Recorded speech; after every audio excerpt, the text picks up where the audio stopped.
ప్రభునందు ప్రియమైనటువంటి దైవజన మా ప్రభు పేట మీకు నా ప్రత్యేకమైన వందనాలు. యోహాను సువార్త 14 అధ్యాయంలో ఇలా ఉంది. ఏమనుందంటే, మీ హృదయములను కలవరపడనీకిడి, తండ్రి యందు విశ్వాసం ఉంచుచున్నారు గనక నా యందున మీరు విశ్వాసం ఉంచుడి. నేను నా తండ్రి ఇంటికి వెళుచున్నాను, నా తండ్రి ఇంట అనేక నివాస స్థలములు గలవు, లేని ఎడల నేను మీతో చెప్పుదును.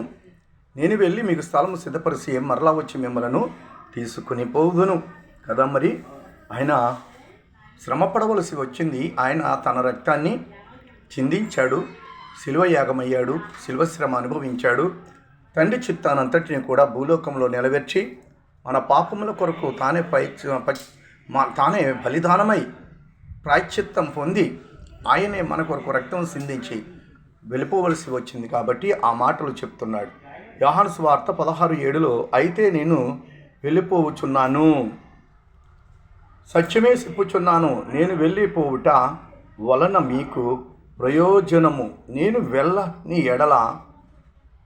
వెళ్ళని ఎడల ఆదరణకర్త అయినటువంటి దేవుడు మీ యొద్దకు రాడు. నేను వెళ్ళి ఆయనను పంపుదును. నేను వెళ్ళుట వలన మీకు ప్రయోజనము, చాలా మంచి ప్రయోజనం. ఎందుకంటే నేను వెళ్తేనే కానీ ఆయన రాడు. ఆయన ఎవరు? ఆదరణకర్త. ఆదరణకర్త అంటే ఏంటి? తన ప్రభువైన యేసుక్రీస్తు వారు తన రక్తమును సిందించి త్యాగము చేసి శ్రమ అనుభవించి శిలువ యాగమై యజ్ఞమై ఘోరాతి ఘోరముగా చిత్రవద అనుభవించి మనలందరినీ కూడా రక్షించి మనలను ఒక సంఘముగా తయారు చేసి వెళ్ళిపోతున్నాడు. మరి ఎవరు ఆదరిస్తారు? ఇప్పుడు లోకములో సాతాను ఉన్నాడు కదా. కాబట్టి తన విలువైన రక్తము చేత మనల్ని అందరినీ కొన్నాడు. ఆదరణకర్తను పంపినప్పుడు ఆదరణకర్త వచ్చి మనలను ఆదుకుంటాడు. ఆదరణకర్త లేకుండా మనం ఎలా ఆదరింపబడము. కాబట్టి ఆదరణకర్త వస్తాడు. నేను వెళ్ళకపోతే ఆయన రాడు అని చెప్పేస్తున్నాడు. ఆయన వచ్చి పాపములను గూర్చియు, నీతిని గూర్చియు, తీర్పును గూర్చియు లోకమును ఒప్పుకొనేటట్లు చేస్తాడంట. పాపమును గూర్చి, నీతిని గూర్చి, తీర్పును గూర్చి ఒప్పుకునేటట్లు ఆదరణకర్త వచ్చి మనల్ని ఆదుకుని చేస్తాడని ఆయన చెప్తున్నాడు. చాలామంది ఏమనుకుంటారంటే, కొంతమంది ఉన్నారు కదా, తండ్రి లేడు, కుమారుడు ఏమో, పరిశుద్ధాత్ముడు, ఈ 3 త్రిత్వం ఉందంటవా, త్రిత్వమైన దేవుడు ఏంటి, ఆయనే ఈయనే ఆయన. ఎంత స్పష్టంగా చెప్తున్నాడో చూసారా? యోహాను సువార్త 16:7 అయితే నేను వెళ్ళిపోవచ్చున్నాను, సత్యమే చెప్పుతున్నాను, నేను వెళ్ళి పోవుట వలన మీకు ప్రయోజనం. నేను వెళ్ళని ఎడల ఆదరణకర్త మీ యొద్దకు రాడు. ఎవరి ఆదరణకర్త? పరిశుద్ధాత్మ దేవుడు. అయితే ఆయన వచ్చి, ఎవరు ఆదరణకర్త వచ్చి, నేను వెళ్ళి ఆయనను పంపిస్తాను. ఆదరణకర్త వచ్చి పాపమును గూర్చియు, నీతిని గూర్చియు, లోకమునకు తీర్పును గూర్చియు ఒప్పింప చేస్తాడంట. చూసారా?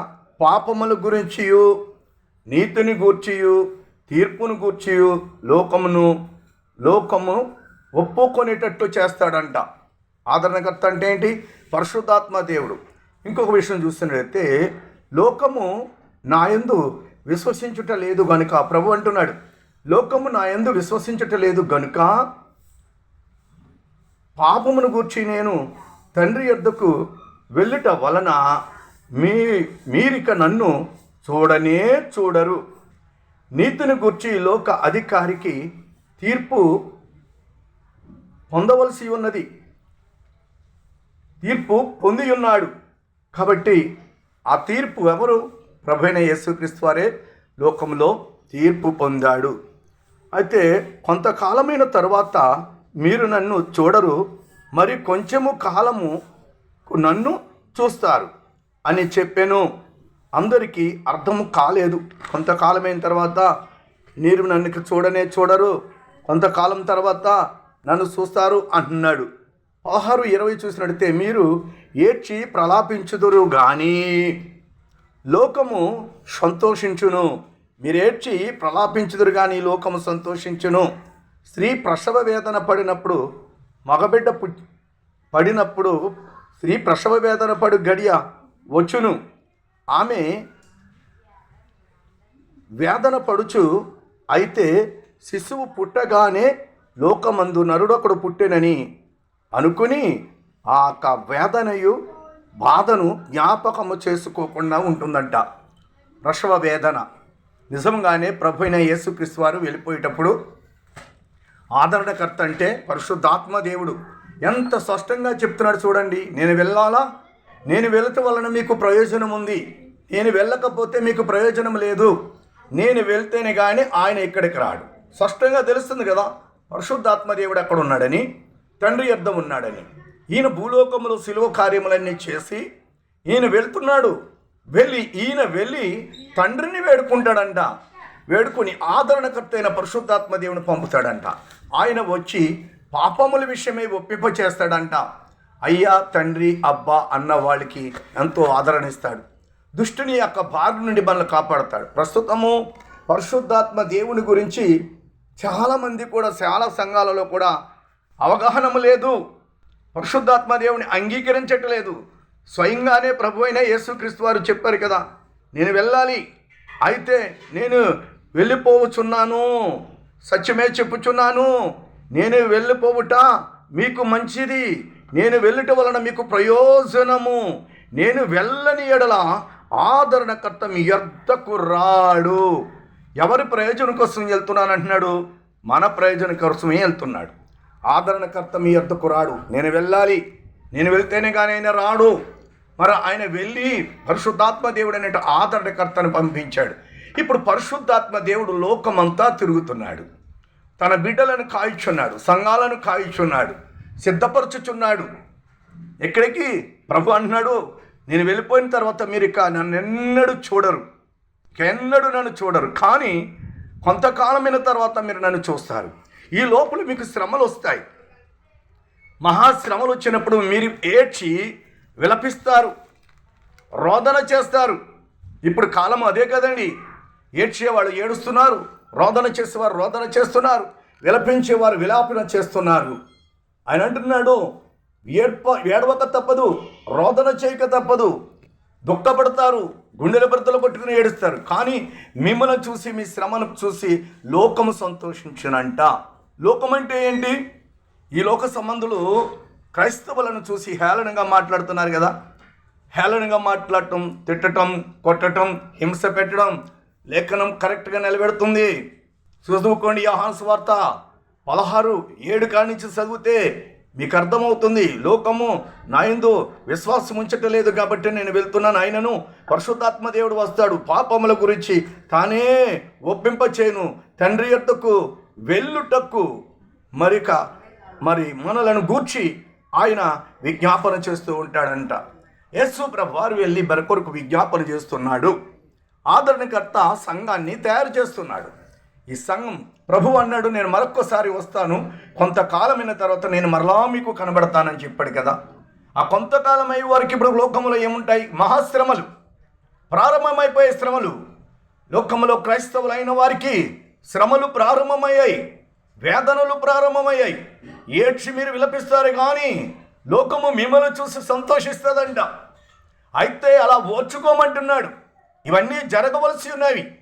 ఇటువంటి వ్యతిరేకత, ఇటువంటి తిరుగుబాటు, క్రీస్తు యొక్క విరోధి యొక్క ఆత్మ లోకములో పనిచేస్తుంది. ఎప్పుడు అంటే ప్రభు యొక్క రెండవ రాకడ ఎక్కడికి? మరలా వస్తానన్నాడు కదా.